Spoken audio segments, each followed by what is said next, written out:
All right, welcome back to LCSMN, the snow shop. All right, I know it's been a minute here.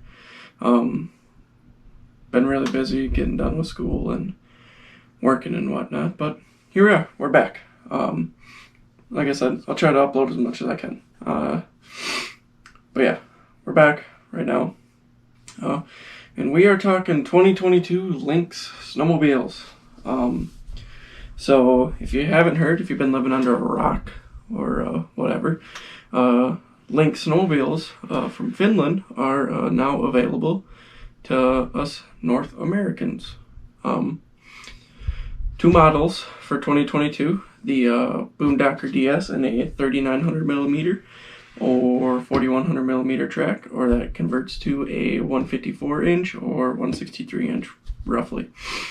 That is the Boondocker DS. And then the other model is the Rave, or over in Finland as they say, Rave, RE Race Edition. They're both available with an 850 E-Tech. No 600R this year, but that's alright. We're happy enough just to have some Lynx models coming over here. So some dealers already have them. Some dealers have already sold them. They're demo models. I think they're, well, MSRP is around 17 grand. I know for sure they're selling for around, well, for sure at MSRP, which is like 17.6 or 17.7, somewhere around there, is the Rave RE. Our local dealer got one in on Wednesday, and they sold it to the first guy that walked in, so I have not gotten to check it out yet. I've seen a lot of comments online about them, about people riding them and checking them out and whatnot. But very excited to have Lynx over in North America now. It's great to have another company. I know there's some other little guys and whatnot trying to do startup sled companies, but for now we have five major contenders in the snowmobile industry. So it's very exciting. We'll love to see how they do this year. So kind of like I had said, some people already have them. They've bought demo models from the dealers, so that's cool. A lot of people are liking them. So I kind of wanted to go over, is the Lynx Rave RE right for you? I'm not a mountain rider. I don't do a whole lot of off-trail stuff, so I don't, my opinions don't matter on the Boondocker DS, so we will just be going over the Rave RE 850. So it comes in a 3500 millimeter track, which converts to a 137. It is an uncoupled rear suspension, and it's actually got independent rear track arms, so the front track arm moves independently of the rear track arm, and it's that is the PPS3 suspension. So anyways, I wanted to go over, coming from a Skidoo rider or other brands, is the Lynx Rave RE a good choice for you? So the Rave RE is a aggressive big bump trail sled, well, it's a rough trail sled, kind of similar to the Pro X from Polaris, but even more so, more aggressive than the Pro X, but kind of a similar sled, but different. So if you are a big bump rider, aggressive trail rider, and you're looking for a more playful sled, definitely, I would say, from what I've heard and what I've seen, it is a good choice for you. On the other hand, if you're used to a more tame, soft ride, very plush ride of the R-Motion from Skidoo, then you may not like the Rave. It all depends on your riding style. The Rave is gonna ride more rough because of the big shocks. It's all tuned for big bump riding and really working the suspension. But if you're riding one of those Skidoos right now with the R-Motion X or R-Motion, and you're used to the plushness and you want to try this sled, you want to try a more aggressive sled, by all means try it. I think there's a couple of reviewers saying, you know, don't buy the sled just because it's new, or don't buy it just because it's the next coolest thing from BRP. you know what? I'd say either way. If you want to try it, if you want to have one just to have one, I'd go out and buy it. Absolutely would. The market is going to be strong enough for those sleds. You can ride it for a year and you'll get probably most of your money back, if not all of your money back, at the end of next season or middle of next season, if you choose that the Rave is not right for you. But the Lynx Rave RE is going to be it's going to be stiffer. I know I've heard that this seat is really stiff. So you're going to be working the suspension out. If not, it's going to ride a little bit harder, a little bit stiffer, but for me, that's not a big issue. All my sleds are set up really stiff. Both the Skidoo and my Axis are set up about as stiff as they can be. I like them, and I like them set up that way just to make sure that they're really not going to bottom out. So I don't mind a little bit stiffer ride. I would say right now, if I had the money and if I was going to be snow checking the sled, I would be snow checking the Rave RE. Yeah, I definitely would be, but not in the cards this year. I think one day we'll have one. But yeah, and also I wanted to say that I think the Rave and Lynx coming over to the North American market, being a big bump, not groomed trail sled, I think it's gonna sell well, mainly because modern sleds, your Axis, your Matrix, your G-Force Skidoos, they've all kind of lost their playfulness a little bit, in my own opinion. My 2015 is not as playful as my 2015 Axis is not as playful as older sleds I've had. I love my 2015. It is the best riding, best handling, and most confidence-inspiring snowmobile. However, it is not as playful as other sleds I've had.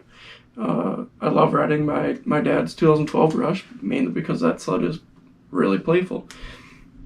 My dad's Rush, whether it's set on the softest setting or stiffest setting, I can stand up, lean back a little bit, pin it, and that sled will stand straight up and down. No problem. I can get that sled over on its side easier, no problem. And then I hop over to my 2015 Axis, and I can have that sled set as soft as possible. Preload all the way back, preload dial down on all the shocks, softest setting on all of them. And I can stand on the very back of that sled and pull and push as hard as I can, and it will not wheelie nowhere near as easy as the 2012 Rush or the 2008 Skidoo. When I bought that sled, when I bought the 2008 Skidoo, I stood on the back of the running boards and gave it a little bit of throttle, and it was set up to wheelie from the previous owner really good, and I was surprised that how fast that sled went to 12 o'clock. Doesn't do that so much anymore as it's set on a stiffer setting. But however, the point being that my opinion and opinion of others is that modern sleds have not been as playful as older sleds, and we want to get a little bit of that back. Just because, it's like manual transmissions in cars. Manual transmissions are going away and whatnot, and you see Cadillac coming out with the CT6V or whatever, CT6V or whatever the car is. They only come in a manual transmission because they wanted to make it a driver's car. And I see the same thing happening with Lynx here. So yeah, I think it's great, and if you're looking to buy one, I think you should. Either way, if you don't like it, you can always sell it at the end of next year and get most of, if not all, your money back. Some of the big features of the Rave RE, we got 46mm KYB Kashima coated HLCR shocks. So it's a 46mm piston. They're Kashima coated with high-low speed compression. To put that in perspective, all the XRS sleds come with Pro 36s in the front, and I think the track shocks are Pro 40s. So it's the best and biggest shock that BRP could get from KYB. And we kind of went over the PPS3 rear suspension a little bit before, with the independent rear torque arm. I believe it was here in the front torque arm has about 10 inches of travel and the rear torque arm has 14. So a lot of travel, I should say. It's a lot of travel. They have the LFS Plus front suspension. It's the same as the RazX on the Skidoo side of things, and it's an 850 E-Tech only, both in the Boondocker and the Rave. No 600R from Lynx this year, but like I said, that's okay. I think they just want to get their feet wet, get in the market, and see how they do. But I think, seeing what I've seen, they like them over the next year.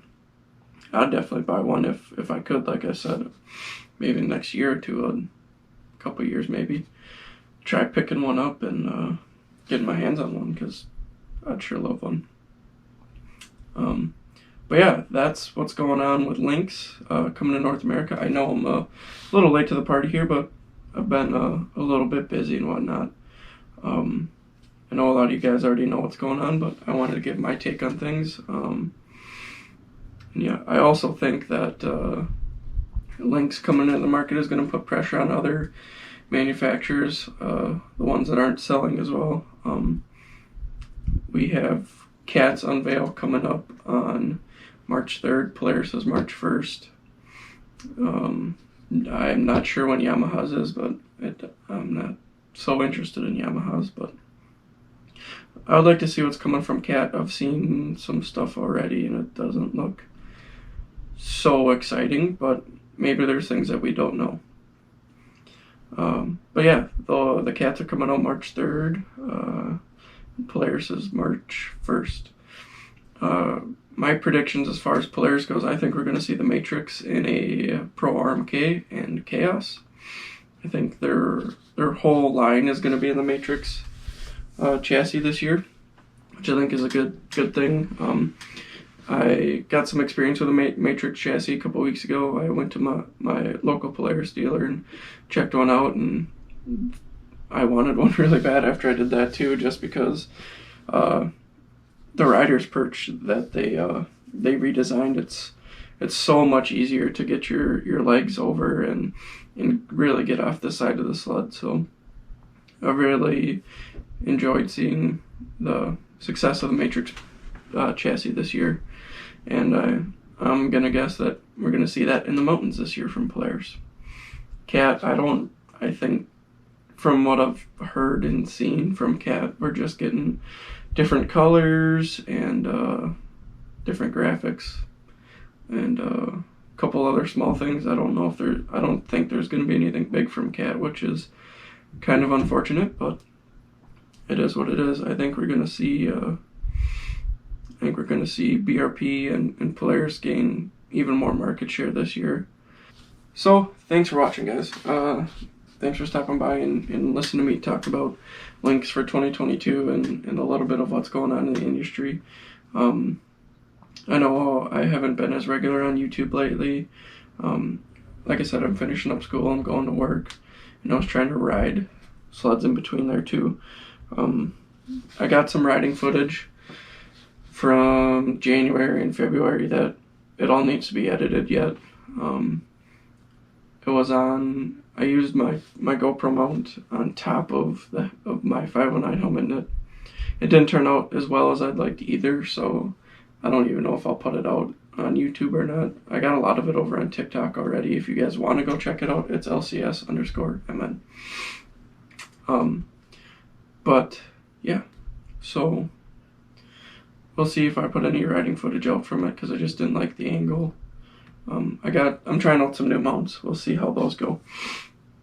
But yeah, as always, thanks for stopping by. I hope you comment, like, and subscribe. Stick around for a while. Go check us out over on TikTok, Facebook, Instagram. It'll all be down in the description below. And you'll be hearing from me soon. Thanks, guys. We'll see you next time.